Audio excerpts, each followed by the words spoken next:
یا ایھا الذین آمنوا اطیعوا اللہ واطیعوا الرسول واولی الامر منکم، کہ اللہ کے مومن بندو تمہارے لیے ایک ہی حکم ہے کہ اللہ کی بات جو اللہ کا حکم ہو قرآن کریم میں اس کی اطاعت کرو، واطیعوا الرسول، اور نبی صلی اللہ علیہ وسلم جس بات کی طرف کرائے واولی الامر منکم، اور اولی الامر جو ہے تمہارے یہاں ذمہ داری کے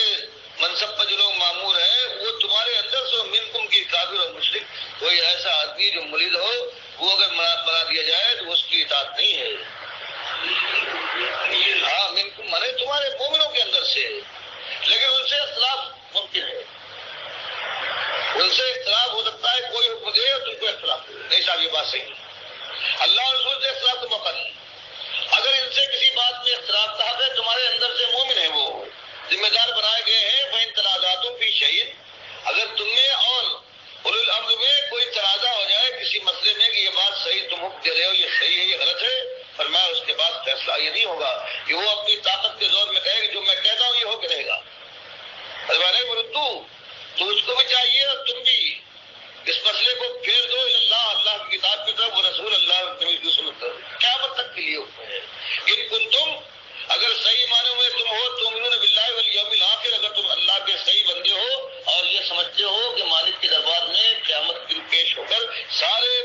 معاملات کا فیصلہ سننا ہے، اور یہ تمہارے دل کے اندر ہر وقت یہ خیال رہتا ہے اس پر، یہ سچے اگر مومن ہو، ذالک خیر و احسن تاویلا، یہی تمہارے حق میں خیر ہے، اور یہ بات کی جو صحیح نتیجہ ہے نکالنے کے لیے یہی ایک طریقہ ہے۔ اب اس کے بعد پیسہ دیکھیے۔ السلام علیکم۔ اس میں ایک بہت بڑا نقطہ ہے، اس کی طرف بھی میں ساتھیوں کی توجہ دلانا چاہتا ہوں۔ یہ جو واقعہ پیش آیا تھا، نبی علیہ السلام نے ایک ٹکڑی بھیجی اور اس میں ایک امیر بنایا اور باقاعدہ لوگوں کو کہا کہ اس کی اطاعت کرنا، یعنی حکم آ گیا۔ اور بعد میں جب ان کی امیر سے وہ اختلاف ہوا تو وہ ناراض ہوئے ان سے، تو ان کو یاد بھی دلایا کہ تمہیں نبی علیہ السلام نے کہا نا کہ میری اطاعت کرنا، ان کا ان کا اچھا ٹھیک ہے، لکڑیاں گٹھی کرو جی، وہ بھی آگ جلاؤ جی، تو کودو اس کے اندر چھلانگ لگاؤ۔ تو ان کا ابھی اسی آگ سے بچنے کے لیے تو ہم نے یعنی یہ راستہ اختیار کیا ہے۔ تو بہرحال اسی گفتگو کے دوران وہ آگ بھی ٹھنڈی ہو گئی اور امیر کا غصہ بھی ذرا اتر گیا۔ وہ امیر بھی چونکہ مخلص لوگ تھے، وہ وقتی طور پر ایک غصہ ان کو آیا، غلط بات ان کے منہ سے نکل گئی، وہ آہستہ آہستہ غصہ ٹھنڈا بھی ہو گیا۔ لیکن ہمارے امیر صاحب ہیں، ان کا تو غصہ ٹھنڈا ہو ہی نہیں رہا نا، اتنا زیادہ غصہ آتا ہے ان کو جب وہ کہا جائے اللہ کو سجدہ ہوا ہے۔ تو جو نقطے کی بات میں آپ لوگوں کو بتانا چاہتا ہوں وہ یہ ہے کہ چونکہ نبی صلی اللہ علیہ وآلہ وسلم نے بعد میں اس کی تشریح کی کہ اگر تم اس میں کود جاتے تو پھر ہمیشہ یعنی قیامت تک اس آگ کے اندر رہتے۔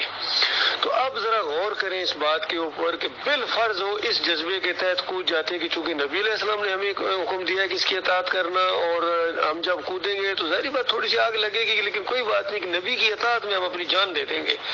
تو اگر یہ چیز اختیار کر لیتے تو آگے جا کے ظاہری بات ہے جب ان سے پوچھ ہوتی اور وہ عذاب ان کو ملتا تو انہوں نے آگے سے زیادہ زیادہ اپنے بچنے کے لیے کیا دلیل دینی تھی فرشتوں کو، یا جو بھی اللہ ان سے پوچھتا کیوں یہ معاملہ اس طرح کیا ہے، خودکشی کیوں کی ہے۔ تو ان کے پاس تو بلکہ بڑی دلیل تھی کہ یا اللہ، نبی محمد صلی اللہ علیہ وسلم نے ہمیں کہا تھا کہ اس بندے کی اطاعت کرنا، اس وجہ سے ہم نے اطاعت کر کے آگ میں چھلانگ لگا دی، اپنی جان کی پرواہ نہیں کی۔ تو آگے سے کیا جواب ملتا؟ دماغ نہیں کام کرتا تھا کہ ایک نبی اس طرح کے حکم کیسے دے سکتے ہیں، اور یہ تم نے اپنے دماغ کو کیوں نہیں استعمال کیا؟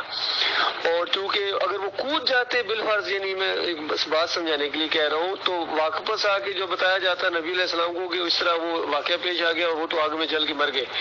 تو اس وقت بھی نبی علیہ السلام یہی کہتے کہ وہ ابھی آگ میں ہے، میں ان کو دیکھ رہا ہوں، اور پھر جس نے ان کو آگ میں پھینکا تھا اس کی وہ یعنی ڈانٹ ڈپٹ ہوتی۔ تو اب ہمارے ان بھائیوں کے پاس زیادہ سے زیادہ بڑی دلیل جو ان کے پاس ہے، جو ان کا آخری سہارا ہے سجدہ کے معاملے میں، وہ یہی ہے کہ اللہ کا حکم ہے، اللہ کی مشیت ہے۔ اور جب اس عقیدے کے ساتھ آگے جائیں گے اور پکڑے جائیں گے تو انہوں نے آگے کیا جواب دینا ہے؟ یہی جواب دینا ہے کہ یا اللہ تیری حکم کی وجہ سے، تو نے ہی تو حکم دیا تھا، اس وجہ سے ہم نے یہ مان۔ دیکھیے دوسری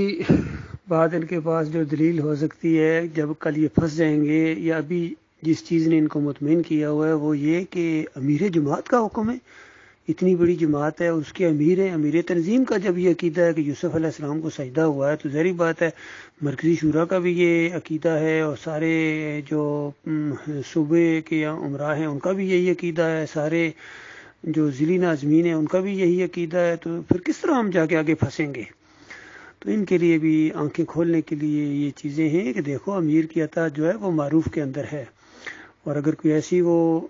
حکم دے جو قرآن کے خلاف ہے، حدیث کے خلاف ہے، صحابہ کرام کے عقائد کے خلاف ہے، تو اس کا یہ حکم نہیں مانا جائے گا۔ یہی ڈاکٹر صاحب رحمۃ اللہ علیہ کہہ رہے ہیں، اور اس وقت کہہ رہے تھے جب یہ خود امیر سے اندازہ لگائیے، تو جو مخلص ہوتا ہے وہ اس انداز سے بات بیان کرتے ہیں۔ تو محمد حنیف صاحب یقین کریں اس آیت کے بھی کھلے انکاری ہیں، نہیں اللہ اور اللہ کے رسول کی طرف پھیرتے ہیں۔ کتنا بڑا اختلاف ہو گیا، اندازہ لگائیے کہ آپس میں یعنی مسجدیں علیحدہ ہو گئی، نمازیں ایک دوسرے کے پیچھے نہیں پڑتی، اتنا بڑا اختلاف، اور اس اختلاف کا حل کیا قرآن میں نہیں موجود ہے؟ یہی